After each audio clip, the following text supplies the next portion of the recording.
नमस्कार, आप देख रहे हैं बात देवभूमि की। मैं हूं आपके साथ पूजा मोहन पांडे। देवभूमि के लिए 14 जून से धामी सरकार बजट सत्र आहूत करने जा रही है। सत्र 7 दिनों का है और सवाल बहुत सारे।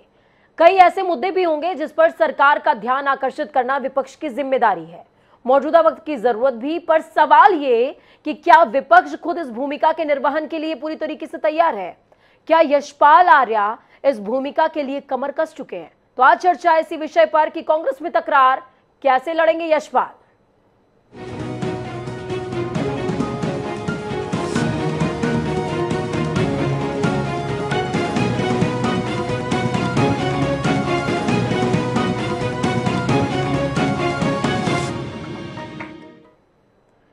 दो तिहाई बहुमत से सत्ता पर काबिज भाजपा की धामी सरकार अपने दूसरे कार्यकाल के पहले बजट में अपना एजेंडा सामने रखने जा रही है। कांग्रेस इस मौके का अपने पक्ष में करने की, उसको भुनाने की पूरी कोशिश करेगी और चाहती भी है। इसमें सबसे बड़ी परेशानी क्या है? पार्टी का खुद का मनोबल। विधानसभा चुनाव में हार के बाद कांग्रेस हाईकमान ने प्रदेश अध्यक्ष, नेता प्रतिपक्ष और उप नेता प्रतिपक्ष के पदों पर चयन किया। तेवर बदले नजर आए। न इससे गुटबाजी खत्म हुई, न ही असंतुलन, बल्कि इस असंतुलन को आधार बनाकर विधायक और कार्यकर्ता, इनके जो खिंचाव हैं वो गाहे बगाहे सामने आते रहते हैं। दूसरी तरफ नेता प्रतिपक्ष यशपाल आर्या देहरादून में डेरा डालकर सत्र से पहले विधायकों के साथ बेहतर तालमेल की कोशिश में जुटे हैं। पर सदन में ये कोशिश कितना रंग लाएगी, ये बड़ी चिंता का विषय है। तो चलिए चर्चा को आगे बढ़ाएंगे। हमारे साथ दो गेस्ट अभी जुड़े हुए हैं। देवेंद्र भसीन हैं, डॉक्टर देवेंद्र भसीन जी उपाध्यक्ष हैं आप बीजेपी के। बहुत स्वागत है देवेंद्र जी आपका जनता टीवी के मंच पर। कांग्रेस से प्रवक्ता अभी थोड़ी देर में हमारे साथ में जुड़ जाएंगे। राजनीतिक विशेषज्ञ राजेंद्र मिश्र जी हमारे साथ में जुड़ते रहते हैं और आज फिर से एक बार आप तमाम लोगों को दृष्टि दिखाने के लिए राजेंद्र जी हमारे साथ में जुड़े हुए हैं। शुरुआत में देवेंद्र जी से करूंगी इस चर्चा की और फिर उसके बाद मैं कोशिश करूंगी कि कांग्रेस के प्रवक्ता भी अभी कुछ ही देर में हमारे साथ में मौजूद हों। देवेंद्र जी, मैं आपसे समझना चाहूंगी, पहला बजट सत्र आहूत करने जा रही है धामी सरकार, अपने दूसरे कार्यकाल का पहला बजट सत्र है। ऐसे में आप कितने उत्साहित हैं और विपक्ष की भूमिका को आप लोग कहां देखते हैं? देखिए, जहां तक भारतीय जनता पार्टी है, माननीय मुख्यमंत्री पुष्कर सिंह धामी के नेतृत्व में भारतीय जनता पार्टी विधायक दल इसके लिए पूरी तरह तैयार है। हमारी बैठक होती रही है और पूरा एजेंडा हमारे साथ भी क्लियर है। और हम ये भी जानते हैं कि पार्टी के अंदर एकजुटता है और किस प्रकार से फ्लोर को मैनेज करना है, किस प्रकार से बातों को रखना है, किस प्रकार से विपक्ष के द्वारा जो सवाल उठाए जाएंगे उनका उत्तर देना है। इसे लेकर के मुख्यमंत्री जी, उनके मंत्रीगण और विधायकगण सभी पूरी तरह से तैयार है। जहाँ तक आपने प्रश्न किया कांग्रेस के बारे में, तो कांग्रेस का अगर हम देखें तो पिछले 5 वर्ष इस चुनाव से पहले के एक जिम्मेदार विपक्ष की भूमिका निभाने में कांग्रेस पूरी तरह से विफल रही। और यही कारण है कि उस समय भी सदन के अंदर कांग्रेस ने हमेशा केवल हल्ला किया, कोई बहुत सार्थक बहस नहीं करी, ना कोई मुद्दे तरीके से उठाए। और वर्तमान में स्थिति कांग्रेस की बहुत ही खराब है। कांग्रेस के जितने गुट बंटे हुए हैं उन्हें देखते हुए लगता है कि कांग्रेस के स्थितियां जो है सदन के अंदर इस बार पहले से भी खराब होने जा रही है। आपको ध्यान में होगा कि जब पहला हमारा सत्र गया इस चुनाव के बाद, उसमें तो इनके नेता प्रतिपक्ष थे ही नहीं।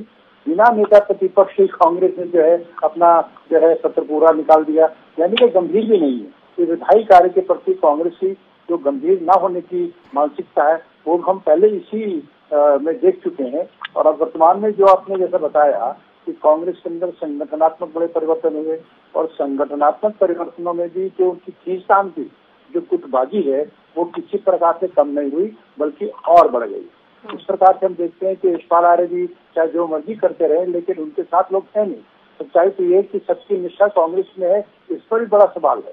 और यशपाल जी को लेकिन ऐसा नहीं लगता देवेंद्र जी कि यशपाल आर्य कुछ समय तक आपकी पार्टी का हिस्सा रहे हैं, इसका लाभ उन्हें मिलेगा नेता प्रतिपक्ष की भूमिका में? देखिए, तो उनके लिए निगेटिव पार्ट है।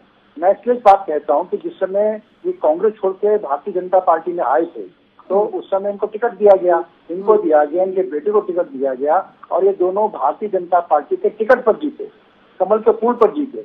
और उसके बाद यशपाल जी को बनाया गया मंत्री। 4.5 साल तक सत्ता का सुख भोगते रहे, 4.5 साल तक कुर्सी पर बैठे रहे, उसका लाभ लेते रहे। 4.5 साल के बाद बद को याद आया कि तो बीजेपी के अंदर घुटन महसूस हो रही है। तो ये जो इनकी स्थितियां हैं तो उल्टा इनके लिए ही एक नकारात्मक बात है कि जो व्यक्ति 4.5 साल तक सत्ता में रहा हो, उसका लाभ लेता रहा हो, उससे के संग उसका पूरा उसका लाभ उठाता रहा हो, पिता पुत्र दोनों ने जो है सत्ता का सुख भोगा हो, अब वो जब नेगेटिव बात बोलेंगे तो निश्चित तौर पर उनके मन में भी सवाल होगा कि भाई मैं इसी पार्टी में 4.5 साल तक रहा हूँ और कांग्रेस के जो हमले हुआ करते थे उस समय उसका मैं उत्तर दिया करता था। आज जो रिवर्स जो उनकी भूमिका है ये उनके लिए नेगेटिव है। और दूसरी ओर प्रीतम सिंह जी नेता प्रतिपक्ष हुआ करते थे, आज वो उनकी पूछ नहीं है। हरीश रावत एक मजबूत इनके नेता माने जाते रहे हैं, लेकिन वो सदन में नहीं है। महाराज जी जो उनके अध्यक्ष हैं उनकी स्थिति आपके सामने, और हालात तो ये भी रहे हैं कि जिस समय माननीय मुख्यमंत्री श्री पुष्कर सिंह धामी जी का चुनाव था तो कांग्रेस बिल्कुल बिखरी हुई थी और हम पहले दिन से कह रहे थे कि कांग्रेस ने बिल्कुल सरेंडर कर दिया है। तो चंपावत में जो 94% मत मिला है वो जनता का आशीर्वाद उसमें है ही, लेकिन उससे कांग्रेस के अंदरूनी उपचुनाव पर देवेंद्र जी हम पहले भी चर्चा कर चुके हैं। विषय उपचुनाव नहीं, विषय इस समय बजट सत्र है। चलिए राजेंद्र जी हमारे साथ में जुड़े हुए हैं। राजेंद्र जी, जैसा कि देवेंद्र जी बोल रहे हैं साफ तौर पर कि जो विपक्ष की भूमिका है वो उतनी प्रबल नजर नहीं आती, क्योंकि ना प्रीतम सिंह हैं ना ही हरीश रावत हैं, वरिष्ठ नेताओं को अवसर नहीं दिया गया। क्या ऐसा आपको भी लगता है कि वरिष्ठ नेताओं को बैकफुट पर रखना और यशपाल आर्य जो कि बीजेपी के अंदर रह करके आए हैं उनको मौका देना नेता प्रतिपक्ष के तौर पर उनके लिए कारगर होगा क्या? और संगठन की अभी एकजुटता को आप कैसे देख पा रहे हैं? हालांकि यशपाल आर्य साफ तौर पर कह रहे हैं कि सदन के अंदर एकजुटता देखने को मिलेगी। पूजा जी, अगर आप देखें इस बार जो भी बजट सेशन हो रहा है 14 तारीख से, तो इस समय कांग्रेस के पास बहुत अच्छा मौका था कि वो सदन में और सदन के बाहर जो है भारतीय जनता पार्टी को घेर सकती थी।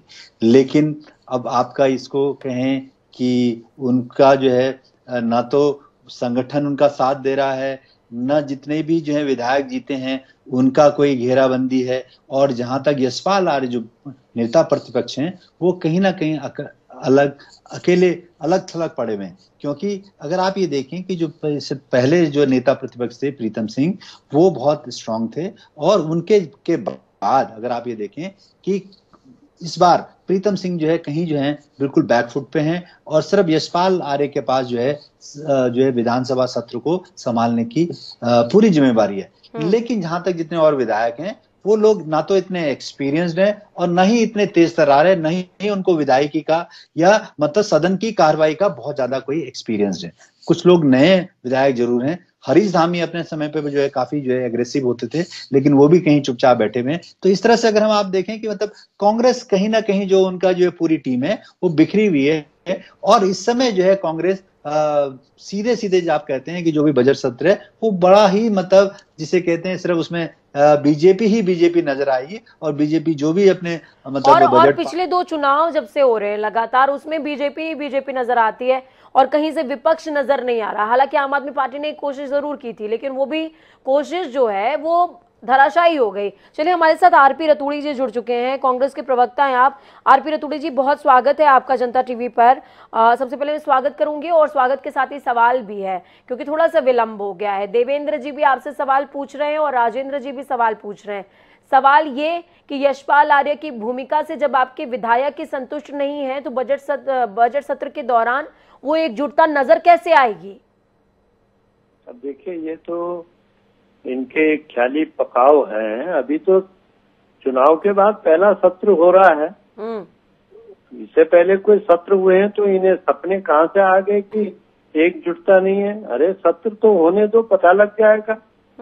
अभी तो जिम्मेदारी भारतीय जनता पार्टी की है कि आप बजट सत्र में उत्तराखंड को क्या देते हैं, क्या सौगात देते हैं, क्या बेरोजगारी के जो नौजवान बाट जो रहे हैं, देख रहे हैं, उनको आप क्या सौगात देते हैं।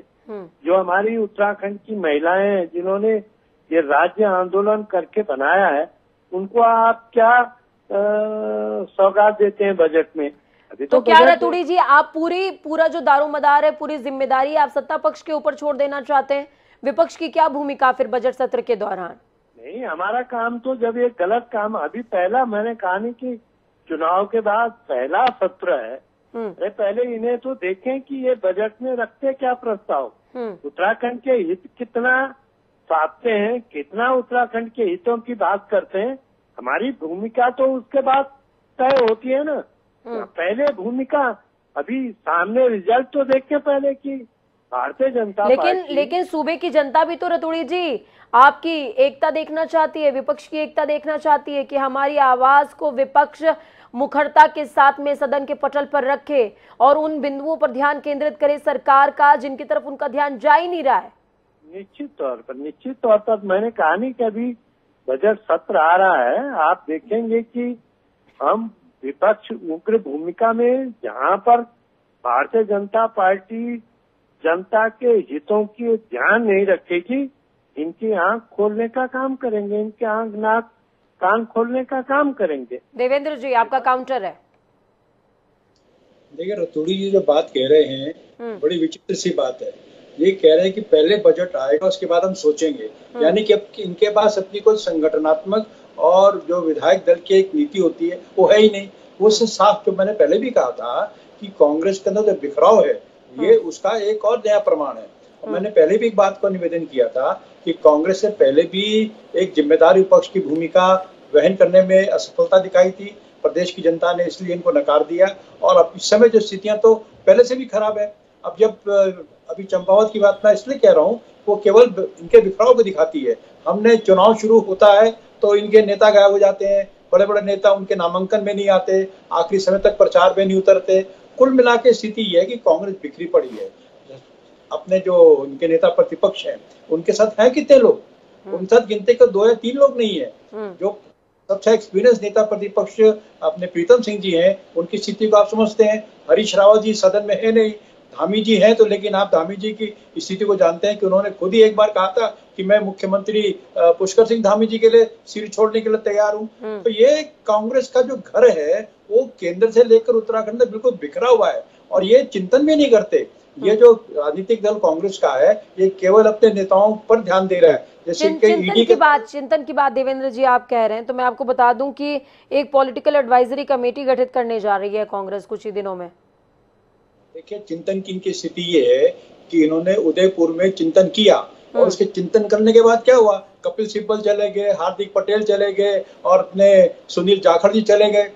ये स्थितियां हैं। आज जब ईडी के द्वारा इनको, सोनिया जी को और इनको राहुल जी को जब नोटिस जारी किए गए तो कांग्रेस के नेता केवल उनकी रक्षा के लिए पूरी ताकत लगा दी। और उदयपुर के, राजस्थान के चिंतन शिविर में भी केवल एक काम था कि किसी प्रकार से नेहरू गांधी परिवार को हमको बचा कर रखना है। बाकी में तो कह रहे थे परिवारवाद नहीं चलेगा, लेकिन नेहरू गांधी परिवार को रक्षा देनी है, ये चिंतन इनका हो रहा था। तो ये चिंतन जब इस पार्टी का होगा वो जनता के बारे में क्या सोचेगी। तो पहले भी उन्होंने जनता के बारे में नहीं सोचा, जनता ने इनको नकार दिया। चंपावत की हार तो इनको कभी सोने नहीं देती होगी अगर जरा सा भी इनमें जमीर है। और जहां तक आने वाला सत्र है उस सत्र के अंदर भी ये कुछ नहीं कर पाएंगे। बहुत मजबूती से भारतीय जनता पार्टी हमारे मुख्यमंत्री श्री पुष्कर सिंह धामी जी के नेतृत्व में अपनी बात को रखने वाली है। और हम कोई कांग्रेस से लड़ने वाले नहीं है, हमें तो जनता के हित की बातें कहनी है। जो हमने जनता से वायदे किए हैं उन जनता के वायदों को पूरा करने का हमने अपना रोड मैप बताना है। बहुत से कार्य दृष्टि पत्र के हमारे थे, हमने अभी पूरे भी कर दिए हैं। तो हम तो दिशा में आगे बढ़ते रहेंगे, लेकिन कांग्रेस ही पहले अपने घर का पटव्वल देखेंगे, उसके बाद फिर सोचेंगे किसको बोलना है किसको नहीं बोलना है। और फिर इनकी तो एक नीति और भी रहती है, कैसे लेट डाउन करना है, किस पर टांग खींचनी है एक दूसरे की, वो सारे दृश्य सामने आने वाले हैं। तो कुल मिलाकर के सदन के अंदर भी रतूड़ी जी सवाल बहुत सारे हैं, देवेंद्र जी भी सवाल पूछ रहे हैं, सूबे की जनता भी सवाल पूछ रही है, केंद्र से लेकर प्रदेश तक सवाल बहुत सारे हैं जिनके जवाब खोजने पड़ेंगे कांग्रेस को। और वो सवाल खोजे कैसे जाएंगे जब अनुभवियों को मौका नहीं मिलेगा।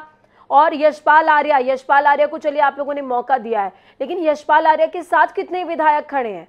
हालांकि वो कह जरूर रहे हैं कि सदन में एकता दिखाने की वो कोशिश करेंगे, पहले से ही उन्होंने डेरा जमाल या देहरादून के अंदर पीसी पे पीसी चल रही है, मंथन पे मंथन चल रहा है, लेकिन वो मंथन कारगर कितना होगा सदन में रतूड़ी जी।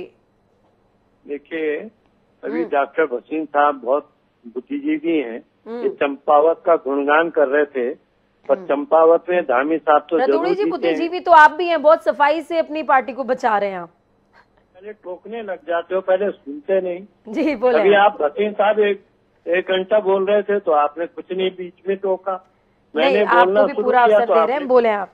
शुरुआत में ही आपने टोकना कर दिया, जी तो मैं बोलूंगा क्या फिर? बोलिए।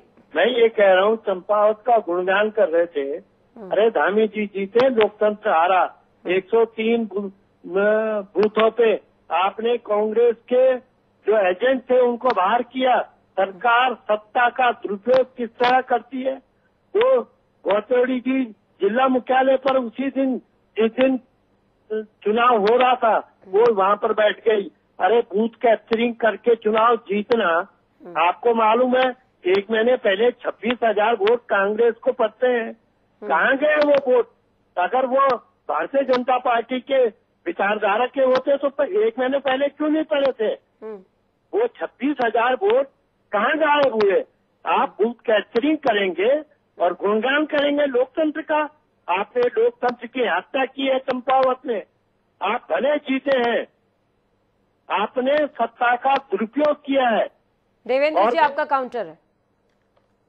मैं इनसे जानना चाहता हूं कि पिछले चुनाव में जो इनके प्रत्याशी थे उन्होंने खुद चुनाव लड़ने से मना कर दिया, हाथ खड़े कर दिए, क्योंकि उनको दिखाई दे रहा था कि मैं चुनाव बहुत बुरी तरह से। एक मिनट मोदी जी ना, किसी भी कांग्रेस के बड़े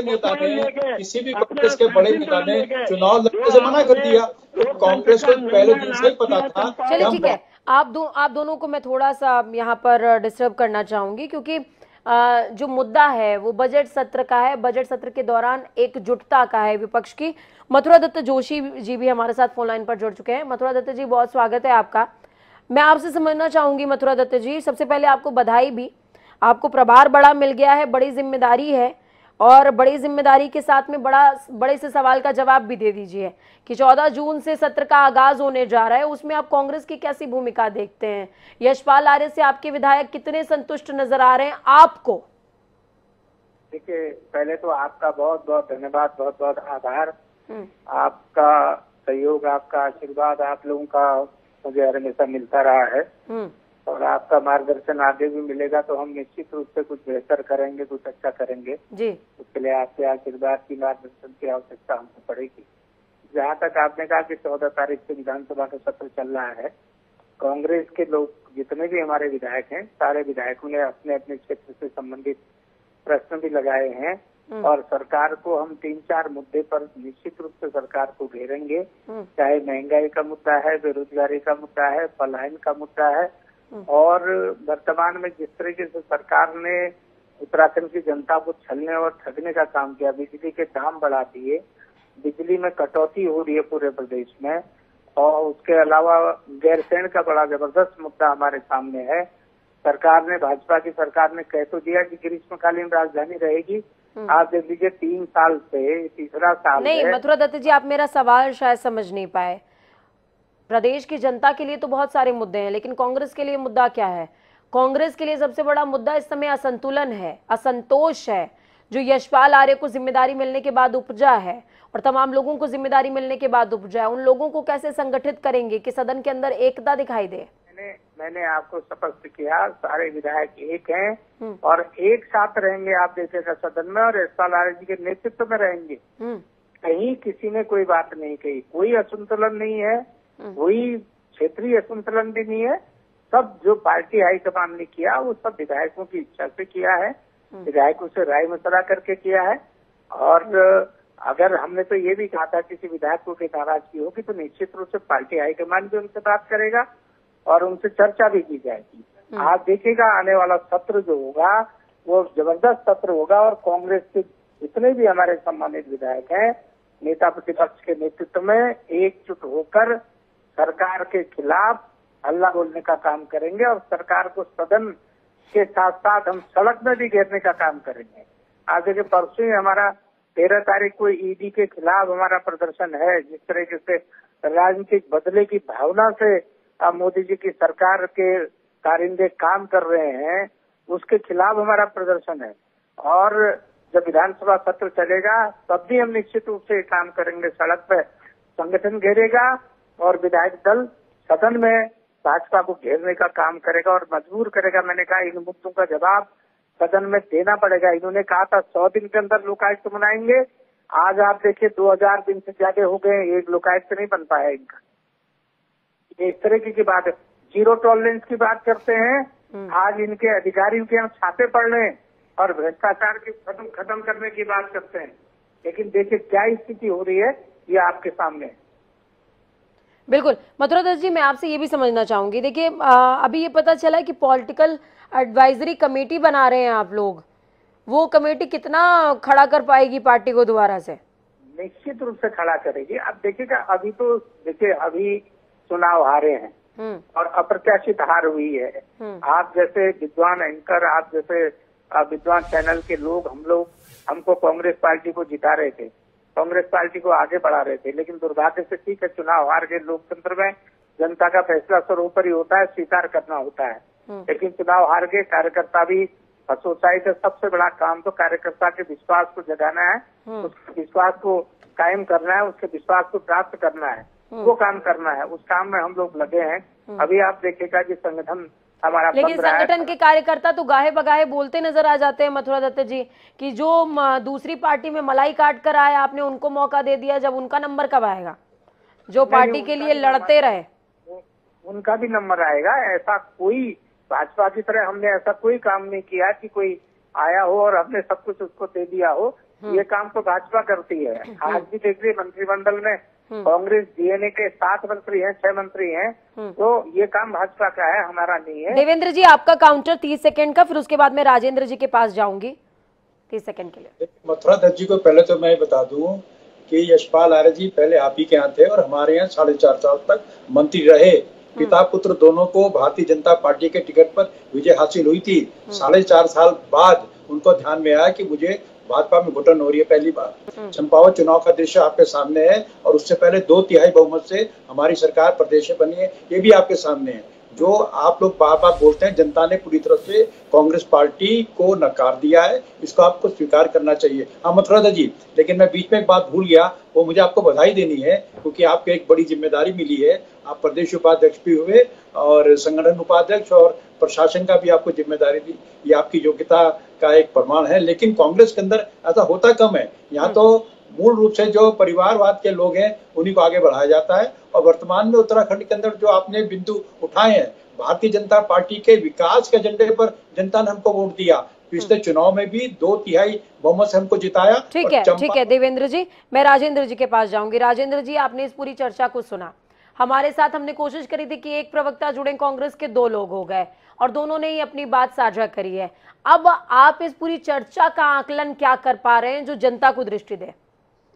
देखिए पूजा जी, अगर आप देखें कांग्रेस के, अगर पिछला अगर आप देखें चिंतन शिविर हुआ और 2 दिन का जो शिविर चला, उसमें आपने देखिए जिस तरह विधायकों का और पूरे जो प्रतिपक्ष नेता उसमें ज्वाइन नहीं करे, उनके भरे कई बहाने बनाए और बहुत सारी बातें जो उभर के आई हैं, उससे लगता है कहीं ना कहीं जो कांग्रेस का संगठन जो है बिखराव पे है और वो आगे जाके बिखराव बड़ा होगा, जो मेरी एनालिसिस है। जहां तक दूसरी बात यह है कि इस सदन जो है, जो समय बजट सेशन है, इस समय कांग्रेस के पास इतने मुद्दे हैं कि अगर सड़क से लेकर और विधानसभा तक अगर मुद्दे उठाते हैं तो कहीं ना कहीं उनका पलड़ा भारी हो सकता है। लेकिन जब संगठन साथ में नहीं है, पूरा कुछ नहीं है, तो क्या करेंगे? महंगाई, पलायन, और जहां तक बजट की बात करें, डेफिसिट बजट की बात करें, 63-65 हजार करोड़ का बजट आ रहा है, जिसमें सिर्फ जो है इनकम जो है 12-14 हजार करोड़ की है। तो बहुत सारे ऐसे मुद्दे हैं जिसमें कांग्रेस हावी हो सकती थी, लेकिन शायद मुझे लगता है ये टाइम भी कांग्रेस के हाथ से चला जाएगा।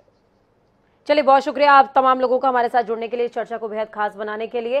सभी जुड़े, सभी ने अपने विचार बिंदु रखे हैं और आपने समझने की कोशिश भी की होगी कि आखिरकार इस बार देवभूमि के बजट सत्र के दौरान आपको सिटिंग अरेंजमेंट्स के अलावा कैसी तस्वीर सत्ता पक्ष की तरफ से और विपक्ष की तरफ से नजर आएगी। सत्ता पक्ष वो जिसके ऊपर दारोमदार है आपकी उम्मीदों पर खरे उतरने का और विपक्ष वो जिसके ऊपर दारोमदार है आपके सवाल सदन में उठाने का। लेकिन वो विपक्ष क्या अपने संगठन के सवालों के लिए तैयार है? क्या उन सवालों का जवाब उसने ढूंढ लिया है और वापस से अपने आप को रिफॉर्म कर लिया है?